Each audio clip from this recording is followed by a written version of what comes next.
हर हर महादेव। आपका स्वागत है धार्मिक यात्रा द्वारा प्रसारित शिव पुराण की इस श्रृंखला में। आज हम शिव पुराण महात्म्य के अध्याय 2 व 3 को हृदयंगम करेंगे व अपने जीवन को भक्ति के इस सुनहरे मार्ग पर आगे की ओर अग्रसर करेंगे। महादेव के चरणों में कोटि कोटि प्रणाम। तो आइए शुरू करते हैं अध्याय 2, जिसमें बताया गया है कि चाहे मनुष्य किसी भी प्रवृत्ति का हो, चाहे मनुष्य पापी हो, दुराचारी हो, काम क्रोध में डूबा हुआ हो, लोभ में डूबा हुआ हो, वह शिव पुराण को अगर शुद्ध मन से पढ़ता एवं सुनता है तो उसके समस्त पापों का पूर्णतया नाश हो जाता है। इस विषय में हम एक आगे कथा सुनेंगे, जो है देवराज ब्राह्मण की कथा। बहुत पहले की बात है, किरातों के नगर में देवराज नाम का एक ब्राह्मण रहता था। वह ज्ञान में दुर्बल, गरीब, रस बेचने वाला तथा वैदिक धर्म से विमुख था। वह स्नान संध्या नहीं करता था तथा उसमें वेश्यवृत्ति बढ़ती ही जा रही थी। वह भक्तों को ठगता था।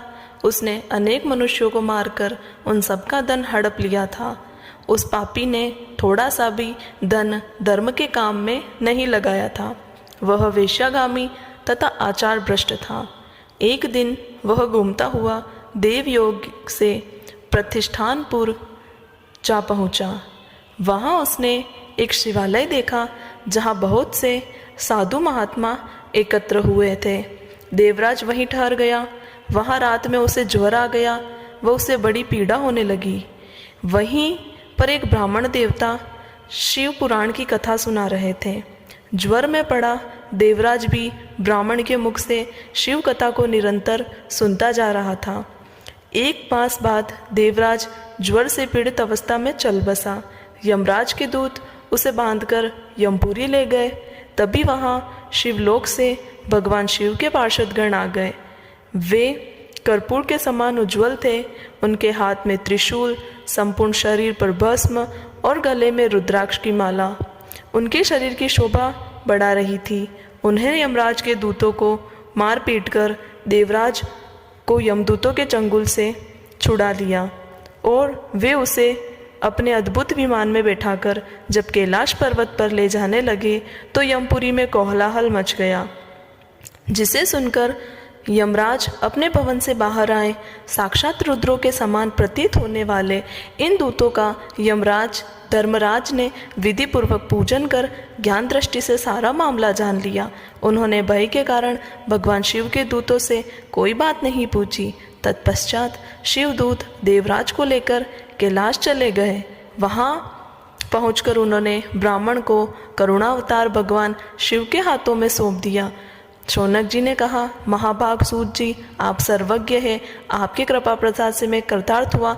इस इतिहास को सुनकर मेरा मन आनंदित हो गया। अतः भगवान शिव में प्रेम बढ़ाने वाली आप मुझे दूसरी कथा भी सुनाइए। तो आइए चलते हैं दूसरे अध्याय की ओर। बिंदुक ब्राह्मण की कथा।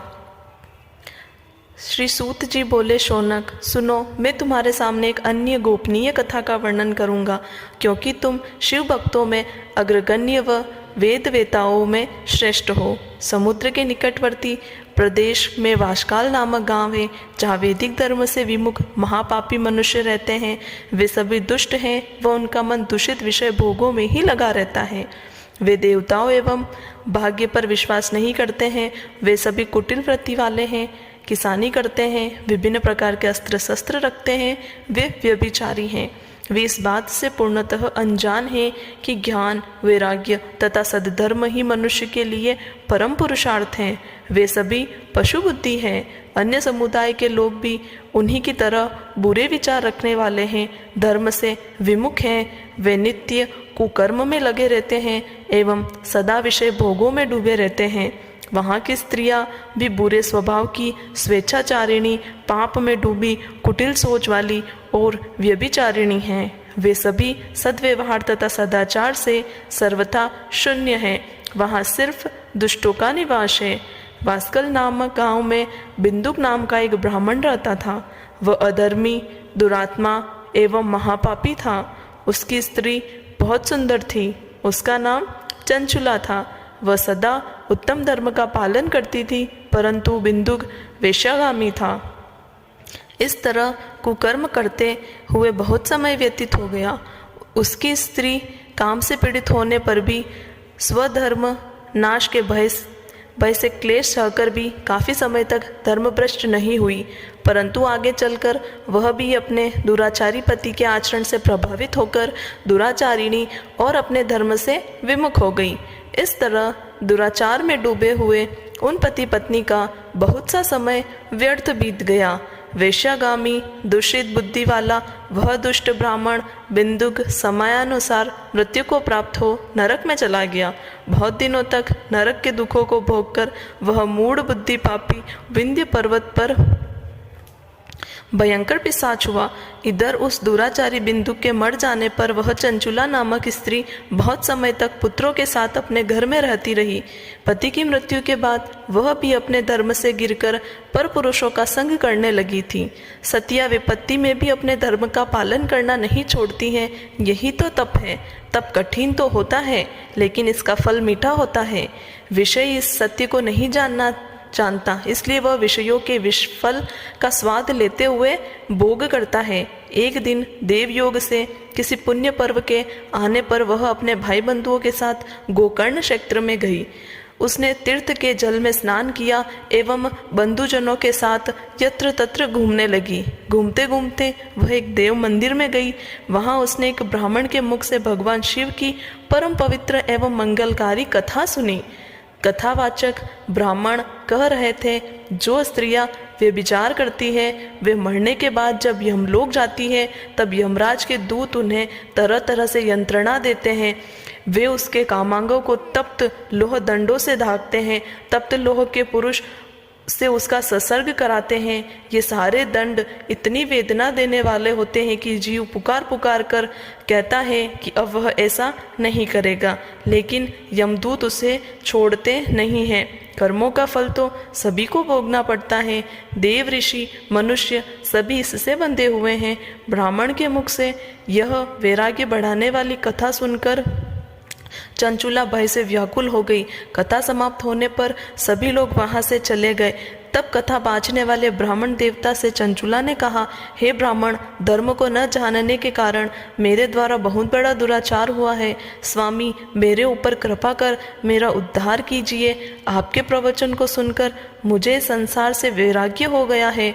मुझ मूढ़ चित्त वाली पापिनी को धिक्कार है। मैं निंदा के योग्य हूँ। मैं बुरे विषयों में फंसकर अपने धर्म से विमुख हो गई थी। कौन मुझ जैसी कुमार्ग में मन लगाने वाली पापिनी का साथ देगा।